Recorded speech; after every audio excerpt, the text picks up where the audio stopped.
What up, my freaks? RuinusInsight here with part 18 of my Total War Warhammer 3 modded Aranessa campaign. So as we saw last time, Aranessa's father Manann has blessed us with materials at sea, an insanely powerful buff to our empire given that 30% construction cost reduction for 6 turns, now 3 remaining. And this has enabled us to by and large build a ton of buildings and territories up and puts us back to about 8k income. This will drop a little bit due to the materials at sea fading eventually, but by then hopefully enough buildings will have been constructed to counteract that anyway. It's glorious. This will also of course mean more funding for more armies, which I can't wait as there's still a decent amount of armies that I'd love to try out. Anyway, in terms of what we gotta do this time, Aranessa will quickly take out the Beast Stone here and delete the Cult of Sigmar before moving northward to Barrack de Wazbeg and doing the same to the Barrack of Ardorfs, though perhaps Madeline can reach it first, which would allow Aranessa to move towards the Kislevites and then towards all of this nonsense up here. We still do have the sea shanties to hide, which will be the main object or objective of the campaign.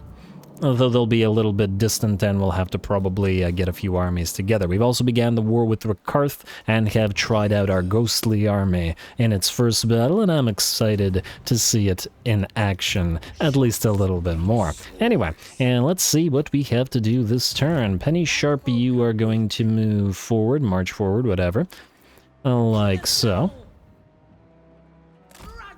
And you will help out with this. Not really a full army, but, well, as a temporary army, you'll do for now. We'll probably transfer your stuff to somebody else later. Connor Coughlin, you have nothing to do, so you're just going to sit here and transfer these units when needed as needed. In fact, I'm wondering whether it would be better to do it at sea instead, and then maybe get you back later on if required. Yeah, you know what? I like that idea. Move out of the settlement. That'll cost us about 250 gold per turn, but the faster you transfer to Charlie, the better off we'll be. Alright, lose 300 gold now to gain gold there. Ooh. I have to wonder if we could grab that shipwreck. Well, I guess we could send Charlie down to grab it before moving northward to dealing with the orcs. Anyway, Maddie, you've got a date with Barrack of Var, or at least what remains of them. And I don't know. Does it matter which way we move up? Probably not. I'll go this way. Go this way through the Ogre territories. I would still like to see what the heck is going on over there. And I believe that's all, since we spent all of our cash last time. Double checking Alana the Lucky and Charlie. Oh, I didn't actually move you. Oh, well, my bad then. Charlie, I need you to set sail towards this mysterious island. And Lana, I need you to set sail towards Sartosa, where you will acquire your new army. Fantastic. And that's all working. Lana, go. You can't set sail this turn, but that's okay. Not a big deal. That's about it, right? Trusty Montfort can't build anything, or perhaps does not want to at the current time, or we can't afford it. So we're ready to go next turn. Alrighty, Nessie, let's keep an eye on you. Although no, actually, you're not going to get attacked. Ain't no way. These guys might get attacked. So skip. Garrison Lord. Double check Diplo, just in case. Yeah, this was all the same. Alright, that's fine. Oh, we're near to Clan Spittle's alliance. Just gonna keep an eye on that, because I'm hoping for another Skaven clan to align with. Away we go. Alrighty, and while we're waiting for the turn to end, once again, we have managed to just barely inch towards that threshold, so this episode will once again be an hour long, and the episode next will also be an hour long should we reach 250 likes and 40 comments. Alright, decline that alliance with Clan Eshin. They occupy a decent portion of the coastline here, and frankly, we need every single port we can get because it helps our faction snowball, and way too many of our things are reliant on it, so yeah. Alright, what trait do we have? Gangpresser Sea Legs has campaign movement range, great for him. Ally begins outpost construction, ally mobilizes. Somebody's loyalty is low. I can't say like that very much. 4. It's not horrible, though. A potion of healing and a razor standard for a substantial income. That, if nothing else, is very nice. Imminent rebellion in the northern Badlands, but we're going to trade that so we don't care, although... I forgot to uncollect the income. Well, too late now. Razor standard and potion of healing. Nessie, I'm gonna deal with this in a second. Let's take a look at this. Charlie, I would like you to grab this mysterious sign. I guess you could do it at march speed or full stance speed or whatever. Like so, and then get Farsight, I guess. Trunk of maps, and what do we have here? A Gonfalon of the Green Hands. Missile strength plus 20%. Now that's real nice. That's real nice indeed. In fact, that makes me question... let me just see here. Old Banner of Militia versus Gonfalon here. Reload time plus 20%. No, the reload time plus ammunition is better, but we can still put that on a Necrofex or something else. But it's a great banner, and I'm hoping that we can pick up a few more of the like. You, sir, are going to head towards this island and then move up towards the Orcs. And we're gonna just trade you... wait. Let me just count here. We need to trade you 9 units, but here we have 10, meaning we have to get rid of one of the zombie pirate boarding crews. Or trade them to Lana. Alright, fine. Trade it to Lana first, then. Let me see if I got this right. Then you can trade one boarding crew to Lana.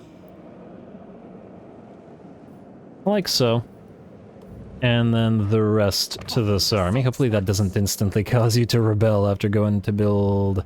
No, we're fine. Alright, your loyalty we don't care about, and you are no longer necessary at the current time. That's 400 gold that you were costing us. Charlie's army is nearly maxed out, just gotta get that vampire fleet captain in there. Maybe could have used a depths one, but I'd like a death one, so that's what we're gonna do. Alana, you're heading southward to get a Norscan army, so to the south ye shall go. Alright, now we can do the rest in order. Parley stands for Nessie, and into the Beast Stone.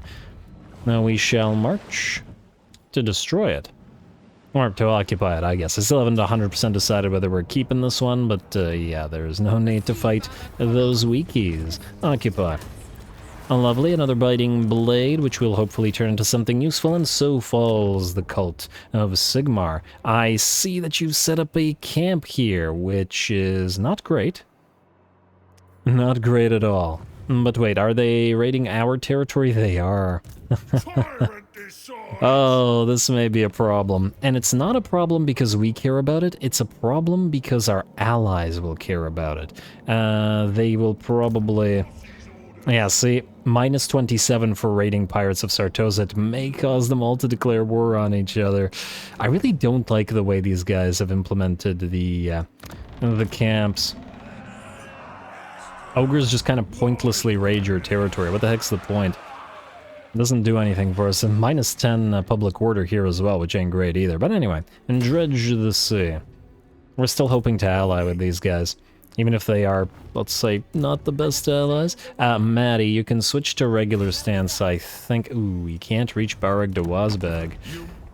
I don't know whether they have a full stack there, though. Do we risk it? Well, let's risk it, and let's hope that if they do have a full stack, it's not one that's strong enough to annoy us. Now let's see what we're looking at, and no, just a little tiny stack. Alright, fantastic. And then you, Maddie, should be able to hit Barag de Wazbag next turn before Nessie gets there. Speaking of Nessie, I do see Belagar running around. We could stop on by and destroy him if we wanted to, though I guess the question is whether we want to actually bother. And the answer is I don't know. We should also trade the Circle of the Sun to you, sir. Hello, there we go. Circle of the Sun 52. Oh wow, they have no money. Huh. Not sure what to do with that then. I was gonna give them all these territories, but the fact that they have no money is somewhat concerning. Alright, we're gonna hold on to it for now, but we'll deal with it later. Might have to trade it to somebody else, but it is what it is. Parley stands for you. And I didn't take Aranessa out of the Parley stand, so we'll do that in the meantime. Alright, this should be auto-resolvable. Is anybody nearby enough to attack us? We've already fought this fight last time, so I don't necessarily want to repeat it. Rakarth, by the looks of it, can't reach us from here, so I think we're good. Tiny Tim. Okay, we gotta check where the Pieces of 8 are here, because we're not the Pieces of 8. Although the Pieces of 8 are nearby. I want to see where the treasure maps are. So there's one here, and there's one here. Right below Diamantera. Alright, so head down there, and hopefully, if you don't get assassinated immediately, you'll be able to dig next turn. Beautiful. Alright, and I see some clannish and armies nearby, which may also be problematic. You just barely can't reach the territory. Alright, I guess you're gonna have to raid. Wait. Can upgrade you, but we can also do it when we conquer. So yeah, just go into raiding stance, raid this for a turn, take Cabreros. Let's hope it doesn't get sieged. Plus 1906. Huh. Why is it so much? That's curious. And it's curious because he doesn't have any buffs to his raiding like the other raiding lords do, and they have never gotten that much. Oh well. I mean, not a complaint. Auto-resolve this. Oh my lord, that hurts. Perhaps that was not the right move. Ah, we did get a pyrotechnic compound out of it. It's just that this army is going to be very much in danger. Bay of Quietude, now ours, and we'll grab that Dredge of the Sea for growth. We'll take off that Parlay stance, and... Huh? Oh, that was actually increasing our... that was increasing our replenishment. I should have kept that. Didn't think of it at the moment. Oh well. Wait, cancel. Did I cancel it? No, it did not. Yeah, wait. You have... Max it out. Then... Okay, wait, fine. You're then going to take Drowned Dead, because it's the most useful thing here. We should probably get Van Hale's Dance Macabre as well, because it kind of counteracts the relative weakness of the Sirens in melee combat, which I guess we can do right now, since nothing else buffs them, yeah? You know what, maybe Renown for the spell resistance, as these guys have a relatively high tendency to miscast. And we can head towards Curse of Years and Wind of Death. Both are fine. We have Monkey Jacket on you already. Lucky Charm, maybe. You know what, let's get you Lucky Charm. The thing is, if we're going to be fighting the Dark Elves, there's a very decent likelihood that they're going to be bringing a lot of Dark Shards and annoying us in that manner. Alright, well, regardless. Good for you two, Gang Presser Sea Legs. You have to briefly visit Caesarea Wood, like so. Then we can build up this Dead Pirate Slayer for only 2k, and we might as well build everything here. Then, you have to head back somewhere. We have 2 turns left to Materials at Sea. Now, you cannot reach Remos, I think. Or can you? Undead raiders. One. No, you can reach Remos. So we would be able to reduce the cost of these upgrades, but no others. Which is a bit of a shame. Oh, we could build the Necrofex building here. It might actually be cheaper to do that than go all the way to Sartosa. And just to get these two. They're still expensive. But they're not crazy expensive. Alright, let's build them like this. 3k and 3.8k. Then a Gang Presser Sea Legs. We're gonna send you all the way to Remos instead. Alright, plus we have to send, not Billy Kelly, but Katrina Drury, the Vampire Fleet Captain of Death, who has Master of the Black Arts, to Charlie's army anyway, so they have to meet up. Alright, Trusty Montford, you can upgrade your cabin, but I have to see whether that's worth our time right now. While we have Materials at Sea up, it may not be. Penny Sharp, follow O-Bones, Treasure Coven. Double check that you can't grab that shipwreck. I'm pretty sure you can't, but double check it anyway. And no, you cannot. And Marienburg, surprisingly not making a lot of money. 6 turns remaining, eh? Yeah, don't do anything with that. Get up north, dig for treasure. You stay here. Yeah, Fildorf is not gonna happen.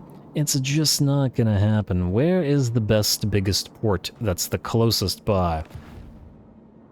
Honestly, all of these ports make, like, no money. Oh, hello. Erengrad, that's it. You're heading up to Erengrad. That's the site of our next cove. The decision has been made. Away you go. Alright. It'll mean we won't be able to keep an eye on Vlad here, but we're just gonna hope that we can ally with him rather than him randomly betraying us. And I believe that's it for this turn, which will mean we can build whatever buildings we have, do whatever Diplo we have, and then onward and upward. Clanish and Bloody Hands are now willing to non-aggress. Well, you know, I did prefer to not have to war with them. So this ain't necessarily a bad thing. How does Arcan feel about them? There's some aversion there, but doesn't care that much. Alright, fine. Bloody Hands. Let's try it. The pointlessness of this is that the orcs can't trade, which means we don't really get a lot out of this. I'm not even sure that it's worth our time. You know what, I'm just not going to do this. I'll let them be locked in a endless contest with Teclis here, and we'll just ignore it until, well, until we can't ignore it any further. Black Pit, Neck Snappers, Clanish, and don't care about you, Clan Moors. I'd love to trade, but we can't because there's a decent likelihood that we'll be fighting ya. Military alliance with Clan Fester, not worth it, and the rest of this is not worth it either. Which means, to the buildings we go. Once again, going to be a little bit of admin this episode as we round out our use of materials at sea, but it'll mean very much less of the income from ports and... no, I lied. It'll mean very much less of the... back alleys. Of the... Does this have income from ports? No, does this... No, it does not. Of the... of the admin later on. Man, that was difficult to say because I kept getting distracted. You can have some capacity stuff, probably a Great Altar of the Necrarchs and maybe a Cape of Conjuring. Or maybe a giant feeding cavern. We don't have a lot of these anywhere. And we'll need Deathshriek Terrorgeist capacity via something. And just to double check, the Pirate Fortress doesn't give us any unit capacity, does it? No, it does not. It gives us hero capacity, which is great, don't get me wrong. But yeah, it'll mean we'll need to build you and one of you. Alright, well, I guess you can start on this. Reduce the cost of this slightly.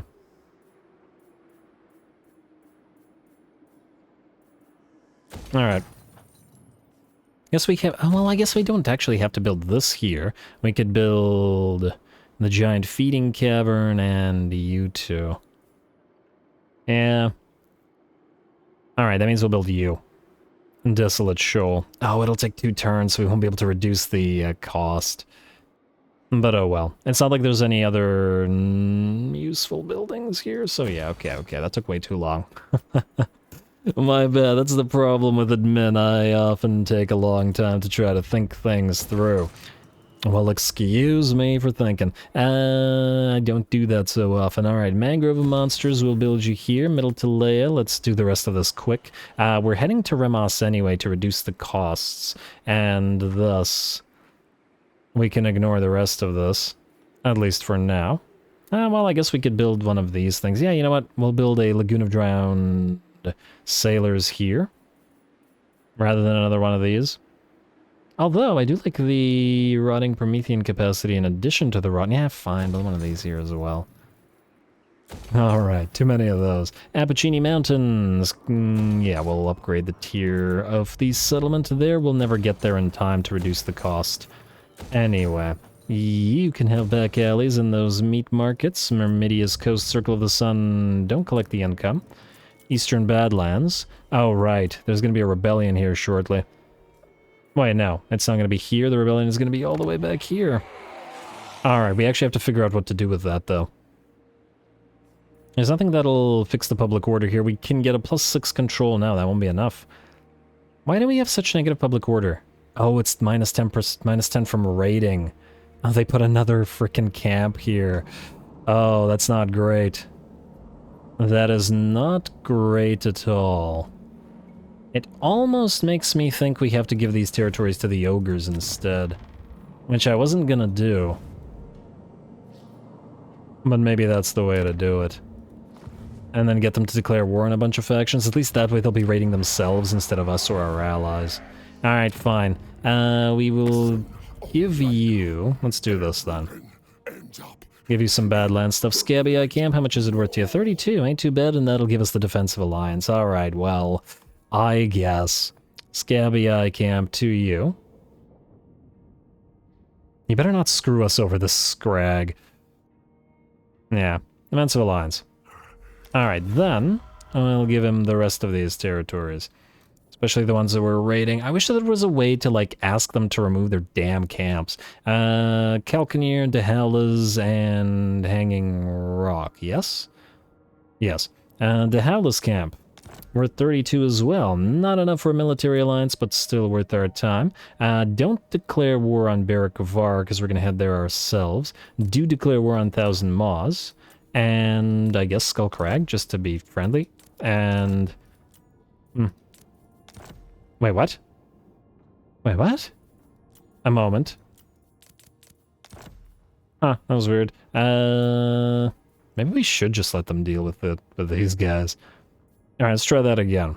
There was some weird numbers there for a second. Dehalas camp and then join war against everybody here. Plus 44 and oh, near to military alliance.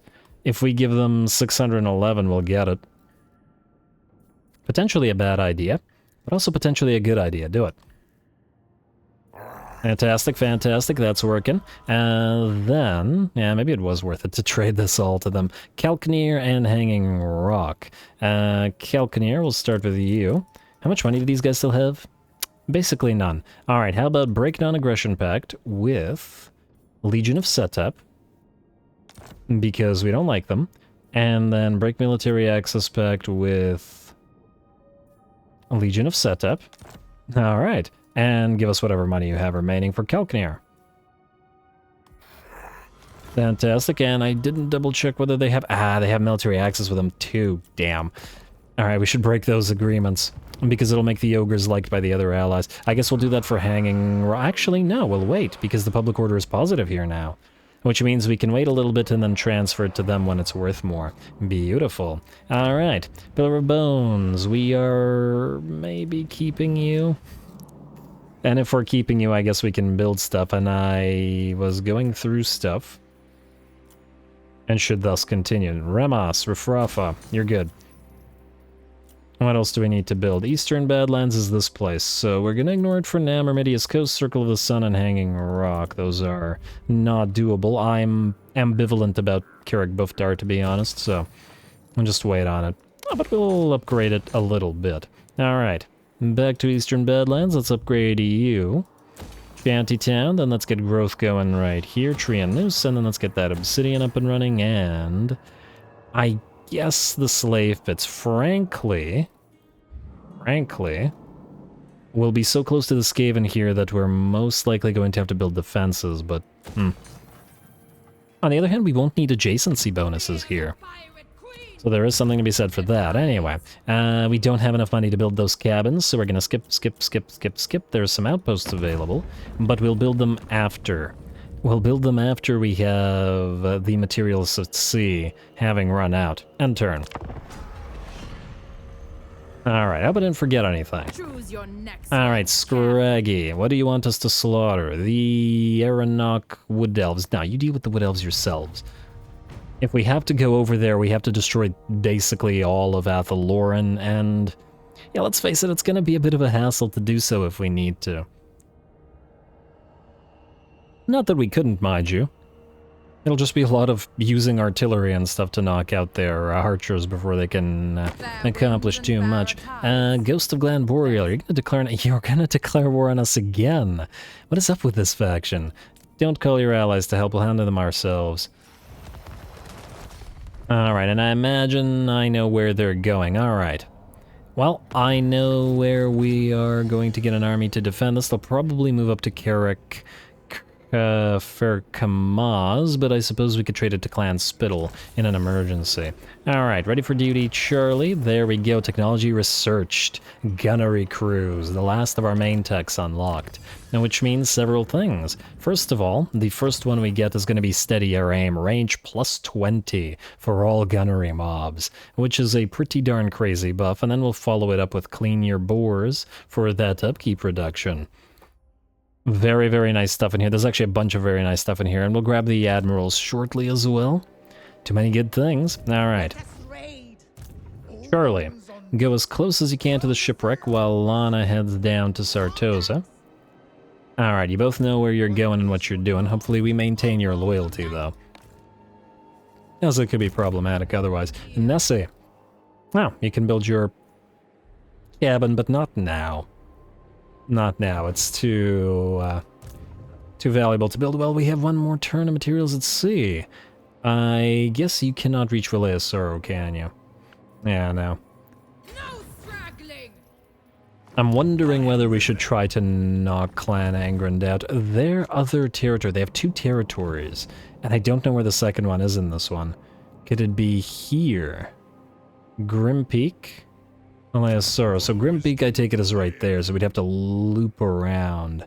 I don't know about that. Maybe we just ignore it. Aranessa Saltspite. March stance. Well, you know what? We have a turn at least to think about. Oh, they do not like us. Minus 936. Huh. He could probably also jump down here. Who's he at war with, by the way? He is at war with Clan Gritek, Rockskulls, and Red Fangs. He is not at war with Clan MAWS, curiously. Even though Clan MAWS is around here, which is odd. Let's put you into Parlay stance, and we should be able to auto-resolve the remnants of the dwarfs here. They're basically dead already. And, oh! Clan Na is here. Close, dead. Occupy, ooh. Tempted to sack it, but then the ogres would take it, but then I think that's fine. Sack it. Oh, or even raise it for the additional infamy. What's the likelihood that Clan Na takes it, though? You know what? Sack it. Maybe we'll have a little bit of movement remaining to be able to still take it. Yes, we will. Fantastic. And another Forbidden Rod. And more income from sacking. Well done, Maddie. Occupy. Beautiful. Barrackvar destroyed. We'll repair it, and that was a decent amount of cash that we got, and we'll trade it to the ogres right after, which we should also do with Hanging Rock, and let's see if it's worth anything to them. 52, it's worth quite a bit, but they are too poor right now to afford it, so we'll hold on to it for as long as we have an additional public order there. Alright, Herald. Is Rakarth moving nearby? Yes, he is. I would say decent likelihood that he tries to attack us. What we could do with you is pop you here, and even at 60% chance of ambush, and that could be pretty good. He wouldn't be able to make use of his range units for sure, if we succeed at that. Next up, we will... Are you outside the settlement? Yeah, but you're probably gonna run. Or are you? There's a lot of good units at Cabreros. I have to wonder. You're a basic armor, let's find out. We're gonna put you right... Oh, you can't get close enough, can you? Can't... I don't think so. We might be able to in March stance, but I think outside of March stance it's not gonna work. Let's try. If we could force them into a field battle, I would like it very much. Nah, see, yeah, you're not close enough. And you can't cross either. I guess then the question is, can we win against these relatively elite troops with all those executioners and dread knights with this army? It's gonna be a problem. O'Bones is not leveled up, so he does not have the buffs necessary for Drowned and Bound, which means they're weaker than they were before. He also does not have much in the way of casting abilities. On the other hand, we could give it a try. Alright, here's what we're gonna do. You are going to get... No, actually, we'll start with you. You are going to get Invocation of Heck, Curse of Undeath, and Drown Dead. We do have plenty of mana. You are going to grab Spiteful Shot just to get Denizens of the Deep. And let's get you the Hunger. Inspiring Presence would also be really useful, but I'm afraid that we're going to need you in this particular battle. Penny, go into... not in camp stance, stay in your own stance. Let's get you Invocation of Nehek, and let's get you Curse of Undeath. So that, in case you cast, then we're going to have you go and attack, and then we're going to have you go and move now. Yes, it worked. Oh, alright, I wasn't expecting that to work, but I'm happy that it did. So we moved the two armies at the same time, and Penny just got just close enough to that army, and because the enemy army is much more elite than ours, because, well, there's a lot of Tier 1 and Tier 2 here, the enemy army is willing to fight outside. Here comes an epic fight to make up for all that admin.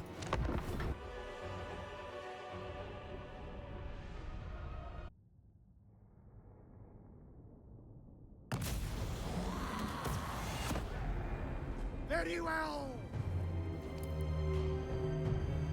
Alrighty, very well indeed. As to whether the battle will go very well, and that remains to be seen. Unlike the last time we fought the Dark Elves last episode, we have a lot less elite units than we did there, as we had the Mourngulls and the Sirens, all of which were out. Wait, did it hit one and then the explosion knocked the other one away? That's kind of interesting. Yeah, it hit Isabel, but it knocked away O'Bones. Interesting. Well, either way, interesting or not, we'll see how all that fire magic helps you out there, Supreme Sorceress, because I don't think it'll help all that much. Oh, look at that, they ran into the little sign and destroyed it. That's funny. I didn't know those signs were destructible. But anyway, you know who is destructible? The enemy lord, because a few more hits will force her to run, break, shatter, and soon die as well. She'll be far too slow without a mount to outrun the vampires as well. Alright, a couple more hits in there, and... okay, that was not quite on cue, and there we go. Very nice. Alrighty, and let's get back to our main army. Now, as I was saying, await reinforcements. As I was saying, this should be a pretty interesting battle. Very large disparity once again in between troop quality, despite the fact that we have two armies, Dread Knights and Executioners and Blackguard of Nagarond, all of which just straight up would wreck our animated hulks in a straight up contest, so we will have to be careful in the way that we use them. I'm gonna try our best to knock out a few of those enemy, not Dark Riders, but the enemy Dread Knights with our Ogre pistols. And if the enemy is using its Dark Riders to screen the Dread Knights, it's actually a pretty good use of them, so good job to the enemy. In the meantime, we are setting up and our second army is here. We have a nice little hilly formation upon which we will have our handgunners and our bombers, and then below we will have our various animated hulks. Our Sartosan carronades and regular carronades will work to fire on the enemy together. Like, I'd like seeing the undead cannons and the regular cannons. I mean, the cannons themselves aren't undead, you know what I mean. Oh, the crews, whatever. So carronade versus Sartosa carronade, which does about twice as much damage, but has 150 less range. So 1.5 times more range on the regular carronades. And of course, single shot versus a multi-shot, and yeah, we'll see how they perform compared to each other. So far at this distance, the Sartosa carronade doesn't have too much in the way of kills, but it does have more damage, which is kind of interesting to see. Anyway, the main enemy host is moving in, though in the meantime, it looks like, unfortunately, our vampire fleet captain, Isabel Sawfish, and despite the rotting Prometheans there, has got caught by the Witch Elves. Madness of Cain is upon her. And thus she's stuck where both of the Witch Elves and some Blackguard of Nagarond can attack, so we're going to have to move in more units to help and summon some zombies as well, just to try to make some space. Our Ogres, which I was hoping to get our Ogres out of this portion of the battle, so that they could go after the Dread Knights, are going to have to join the battle instead until we can free our hero. And hope that said hero doesn't die. In the meantime, the main battle has been joined, as well as the enemy bleak swords and various elite infantry units move in to start facing off against our animated hulks. although they will be meeting many a bomb as they do as the bombers chuck their bombs over and through our various units. Looks like the Grimbeard's bulks are in trouble here. They did get hit by those Cold One Dread Knights tier 2 unit versus a tier 5. It is a pretty darn big disparity, bombs or not. And of course the bombs aren't going to do a crazy amount of damage to those Dread Knights because the Dread Knights are very heavily armored and are relatively low infantry. Man, difficult to see anything with all those bombs dropping. But I ain't complaining. We're still looking relatively okay on the main line here. We've got our unit of deck droppers annoying the enemy dark shards and mortars which have arrived from the secondary army. Are going to help out as well, and we even have another Carronade to help. Backing off those Grimbeard's bulks with an invocation of Nehekup as well, and they should be alive and not crumbling away. Very nice. Unfortunately, it looks like the enemy's murderous prowess and murderous mastery, at least in all their elite units, has activated. So we're going to be taking some damage here, and we're going to have to be careful with those animated hulks, especially against those Blackguard of Nagaron. Although by the looks of it, we won't have to be careful for all that much longer, as this enemy army is in very bad shape. Man-eaters with Ogre pistols now under the effect of the Madness of Cain from the Witch Elves, but we were able to, as planned, with all those summonings and the charge of the Ogres, get our hero out. So, worth it. Definitely have to watch out for those Witch Elves as they can really cost you if you're not careful. Especially against undead units, because, well, at least the Ogres would have routed. But if the Vampire Fleet Captain got surrounded and killed due to that Madness of Cain, said Vampire hero would have been dead for good. Anyway, how are we doing back here? The enemy Lord has been surrounded by animated hulks and our own Lord. And it looks like the enemy Lord is out, and most of the enemy have failed to breach our lines, and in fact the entire army has failed, and the battle is ours. Fantastic. Fantastic. Took a little bit of effort and a nice long battle as well. 7 minutes, so I'd say about 5 minutes actually, because, well, it took a little bit of a time for the enemy to get to us. But still fairly long for a field battle. How did our Carronades do? We got 62 kills and 6,500 damage, 53 kills and 5,700 damage. So, yeah, kills and damage roughly equivalent there, times 100 obviously. And then comparatively, the Sartosan Carronades got less kills, 44, but a lot more damage at 10k on you. And I don't know where the other one was, right here. The other one's only got 9 kills, and I don't know what happened to this one. I think I might have told it to target something that it was failing to target. Interesting. You gotta be more careful with setting those things up to fire.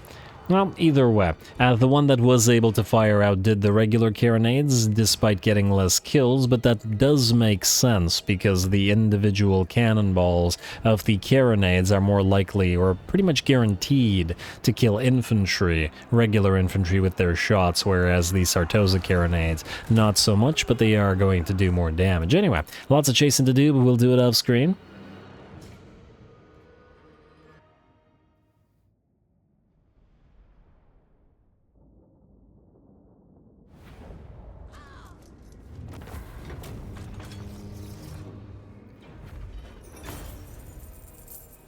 Yeah, not as much money from that as I was thinking it would be, but at the very least we can basically completely assimilate and heal up our army. Unfortunately, we did lose one of the deck dropper units, but it's not a big deal as it was part of the follower army. Though I was reasonably happy with the Sartosa militia that are part of this army. Makes it a fairly good follower army for this one in particular, as whereas this army cannot chase, the followers can. So maybe we'll just put a bunch of artillery and the Sartosa militia in this army and have Penny Sharp follow O Bones MacDonald. Might be a decent way to do it, especially since she can revamp her army via the recruitment available to O Bones. Yes. Anyway, we're going to assimilate. Then, a siren for, not for Charlie Sharp. That's useless to you, sir. because you have no horde, but I don't remember who does and who doesn't have a siren now. A moment. Oh, Bones, do you have one? Yes. Does Trusty Montfort? Alright, well then I guess we have a spare siren. Do we have 3 then?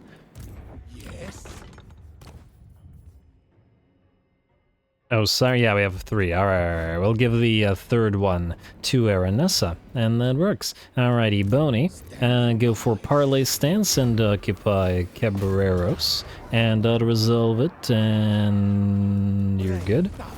Hey, another Razor Standard as well, not so useful for this army, but potentially very useful for another couple of armies. Alright, very nice. And while you're here, build the Mutineer's Rest, and you may as well start upgrading that upper deck, and... is there anything else? Yeah, I gotta go for that format. No, for the Top Gallant Royal for the movement range. Movement range on this huge map is just too valuable to pass up. Now, this is enemy territory, or this is Clan Eshin territory, but relatively useless to us for now, so you stick around. We have a mangrove of monsters built up here, but that's not useful to us at the current time. Let's go for that scurvy dug pit for the public order, and immediately the plunder pile, and I guess we'll go for the back alleys here. Now this stuff should all be making tons and tons of cash. Herald, if we're going to end the turn and Rakarth attacks you, we're going to need you leveled up as much as we can, so all hands away. And let's level up our 2 Mourngulls. You do not need Hunter in the Dark as much. I'll give you the Monkey Jacket. Do we need Insatiable Hunger on you? I mean, it's not... yeah, fine, let's just get it so that we don't have to take a look at it. And you know what, screw it, get Hunter in the Dark as well. Once again, I'm worried about all those ranged units. You can have Evanescence, Insatiable Hunger, and Monkey Jacket, missing Hunter in the Dark, but that is otherwise really nice. Both of you have been giving glittering, I should say, scales as well. And I think itemization-wise, this army is more or less okay. So we'll just ignore the rest of the items there. Alright, Herald, you... oh. That was last turn. You can move. Rakarth didn't go... oh, wait, no, that was this turn. You can't move because you're damaged, so if you fight Rakarth, it better be an ambush. Alright, that's fine. That's fine. Gang Presser Sea Legs, you get 1 turn, so head down to Remos Town and reduce that construction cost. Hopefully by a decent amount. Alright, 960 for a tier 5, and free tier 5 buried treasure chest. Beautiful. How much does a Necrofex cost? Or a Necrofex Colossus Altar, 160? Yeah, we'll take it. We'll very well take it. We can still reduce the construction cost of the Desolate Shoal next turn, but we won't have materials at sea up anymore, unfortunately. Oh well, it has served us very, very well. Let's see what else we got. Tiny Tim Butters, you've got digging to do, so head here and straight up dig. Hopefully you have it available, yes. Miserly Horde, which is what, 2,000 gold? Wait, it's 10,000 gold for Miserly and for Great Horde? Huh. Okay, I did not know that. I thought that they would be different. That is odd. I'm not complaining, but then Great Horde should have been a lot more. Unless I screwed up and that was in fact a Miserly Horde we found earlier. Huh. Okay, we'll see. We'll see the next time we get another one. Trusty Montfort, you're not recruiting. Treasure Coven, go find us some treasure. And Indiana Bones, you've got a date in Erengrad, so away you go. All hands away. Now, I believe that's all the moves we have to make, so there's only building and diplomacy to do. Let's start with diplomacy in case we need to make use of some of that cash. Clan Eshin, no, we're gonna attack you. You've got 10 territories and they're all coastal. So, sorry, but not sorry. They're all going to be ours. Don't really care for any of these non-aggression pacts. Azag might be a decent choice, depending on how depending on how Vlad feels about him. They don't care about each other for now. I'm really tempted to do the trade agreement with Queek. I know that Arcan doesn't like him, but it's free money. Let's just do it.